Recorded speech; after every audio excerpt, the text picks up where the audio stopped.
பிரியமானவர்களே, ஆண்டவராகிய இயேசுவின் இனிய நாமத்தினாலே நல்ல ஒரு காலை பொழுது உங்களை சந்திப்பதிலே நான் அதிகமாக மகிழ்ச்சி அடைகிறேன்.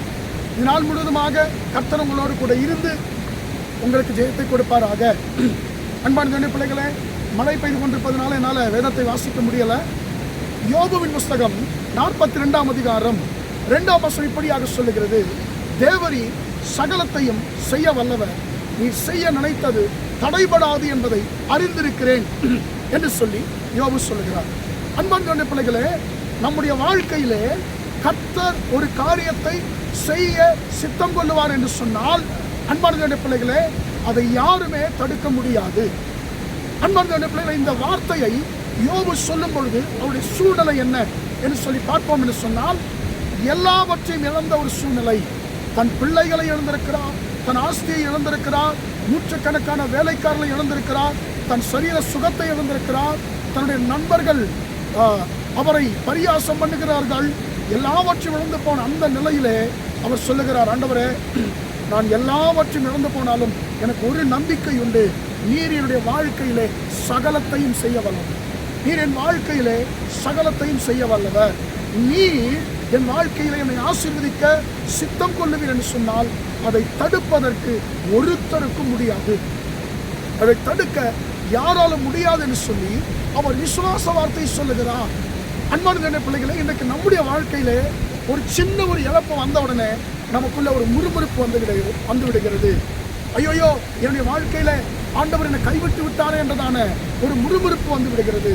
ஆனால் எல்லாவற்றையும் இழந்த ஒரு மனுஷன் சொல்லுகிறான்: ஆண்டவரே, நான் என் ஆஸ்தி இழந்து போகலாம், என் சரீர சுகத்தை இழந்து போகலாம், நூற்றுக்கணக்கான வேலைக்காரர்கள் இழந்து போகலாம், என்னுடைய மகிமை நான் இழந்து போகலாம், ஆனால் எனக்கு ஒன்று தெரியும், ஆண்டவரே, நீர் என்னுடைய வாழ்க்கையிலே மீண்டும் ஆண்டவனை ஆசீர்வதிக்க சித்தம் கொள்ளுவீர் என்று சொன்னால் அதை தடுக்க ஒருவருக்கும் முடியாது.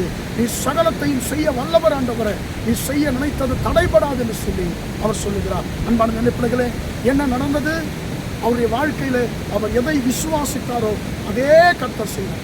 அவருடைய வாழ்க்கையிலே இருந்ததான வேதனைகளை கர்த்தர் மாற்றினார். அவர் வாழ்க்கையில் இருந்ததான இழப்புகளை கர்த்தர் மாற்றினார். இழந்ததையெல்லாம் மீண்டும் ரெண்டத்தனையாய் கர்த்தர் கொடுத்தார். அவருக்கு மீண்டும் தீர்க்க ஆயுசை கர்த்தர் கொடுத்தார்.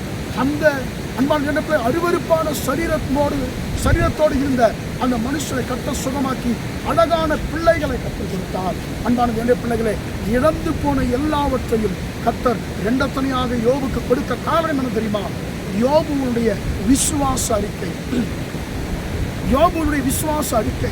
இன்றைக்கு நம்முடைய வாழ்க்கையில நாம் நம் நாவை திறந்து எதை நாம் விதைக்கிறோம்? ஒரு சின்ன ஒரு பிரச்சனைன்னு வந்த உடனே நாம் தீமையை பேச ஆரம்பிக்கிறோம். என்று சொன்னால் வசனம் சொல்லுகிறது, மனுஷன் எதை விதைக்கிறானோ அதையே அறுப்பான் என்று சொல்லி. அப்போ நம்ம நன்மையை விதைத்தால் நாம் நன்மையை பெற்றுக்கொள்ள முடியும், நாம் தீமையை விதைத்தால் தீமை தான் பெற்றுக்கொள்ள முடியும். எனவே யோபுவை போல நாம் நன்மையை விதைக்க கற்றுக்கொள்வோமாக. யோபு நன்மையை பேசுவதற்கு அங்கே சாத்தியமே இல்லை. சூழ்நிலைகள் எல்லாமே அவருக்கு எதிர்மறையாகத்தான் இருந்தது. ஆனால் அந்த நேரத்தில் கூட அந்த மனுஷன் நன்மையை பேசினார். தேவரீ சகலத்தையும் செய்ய வல்லவர், நீ செய்ய நினைத்தது தடைபடாது என்பதை அறிந்திருக்கிறேன் சொல்லி நன்மையை பேசினார், நன்மை பெற்றுக்கொண்டார். நாமும் யோபுவை போல நன்மையை பேசுவோமா, நன்மையை பெற்றுக்கொள்வோமா? ஜெபிப்போம்.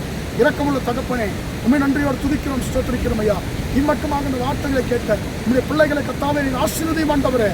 ஆண்டவரே, நன்மையை பேசுவதற்கு வாய்ப்பு இல்லாத சந்தர்ப்பத்திலே யோபுவை பார்த்து சொன்னார்: தேவரீ நீ சகலத்தையும் செய்ய வல்லவர், நீ செய்ய நினைத்தது தடைபடாது என்பதை அறிந்திருக்கிறேன் சொல்லி ஆண்டவரே அவர் விசுவாச அறிக்கை செய்த பொழுது ஆண்டவரே அவர் நன்மையை விதைத்து நன்மையை பெற்றுக்கொண்டாரே.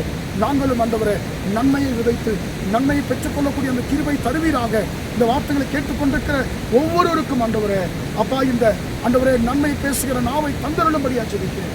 இந்த நாள் முழுவதுமாய் நம்முடைய பிள்ளைகள் செய்கிற எல்லா காரியத்திலையும் நம்முடைய கரம் கூட இருந்து நடத்தட்டும் என்று சொல்லி இயேசு நாமத்தில் ஒப்பு கொடுத்து ஜெபிக்கிறேன், ஜீவனுள்ள நல்ல பிதாவே.